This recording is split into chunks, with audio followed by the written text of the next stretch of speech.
welcome to my review for the Xperia Arc. Brand new, I just got it for Rogers. I took an inside look at the phone already, so this is not an unboxing, but we're just going to show you an inside look at the phone. Specs of the phone: you have a Bravia engine, HDMI, QuickTime, Wi-Fi enabled, and DLNA. I'm guessing that's the screen.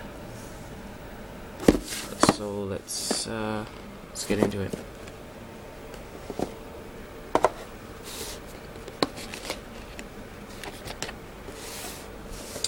So here we have the phone itself. Just gonna hold that powered on. So while this is powering up, I'll show you some of the specs of the phone. The shape of the arc basically is where the phone gets its name from. It has somewhat of an arc shape, and at the slimmest point of that arc shape makes it the slimmest phone on the market at that point. So this phone's camera shoots in HD, and it has a LED flash. It has a loudspeaker at the back. It's already powering on. It's a bit bright, but I'll change it to a darker background. Just let that boot up. We have a HDMI cable input right there, USB input, volume rocker over down here, and yeah, that's about it for the outside specs. Oh yeah, the home button, back button, and settings button. So let's just get straight into this. As you can see, quick to respond even after a boot up. Looks a bit lagged on the camera that I'm using, but it is definitely not lagged.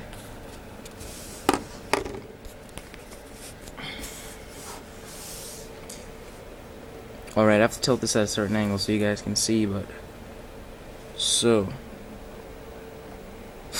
now I've definitely personalized this phone like just about as far as it can go. I guess we can start with the home screen. So this is my home screen. Google, time, music player. I got some Drake headlines playing right now. So there's messaging, media, contacts, and phone. Basically, it kind of follows an iPhone 4 format. I know how everyone thinks that the iPhone 4 is the first smartphone, but it definitely was not the first smartphone.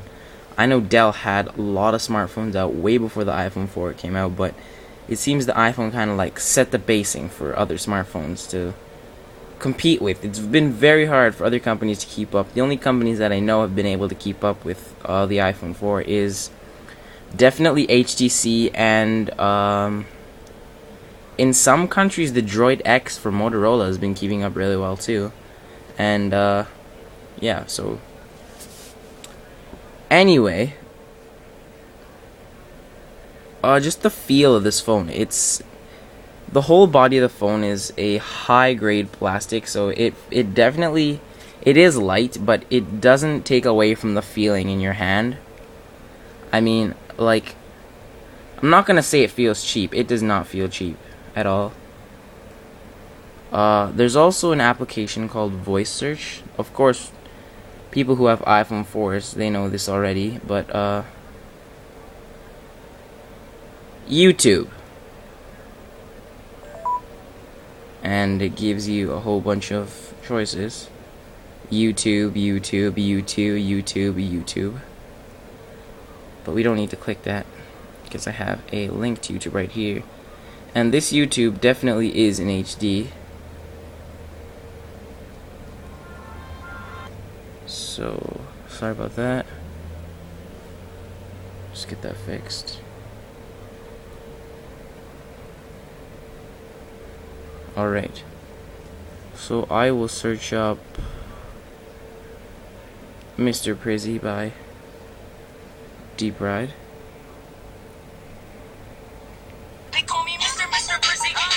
And it brings you a video. You can also put it in HQ, and HQ is definitely a difference. You're not gonna be able to see this, but this video is crystal clear.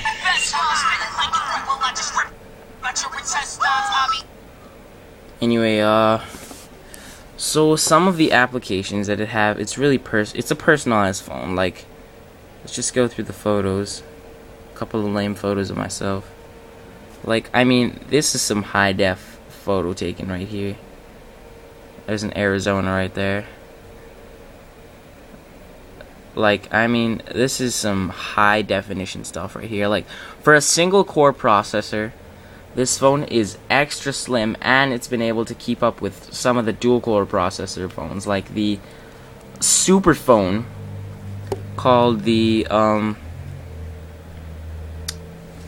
Motorola Atrix 4G. That is definitely a super phone, and the Samsung Galaxy S2 and the Samsung Infuse 4G. Those are definitely super phones, and this phone has been able to keep up with them in speed and sometimes even beat them.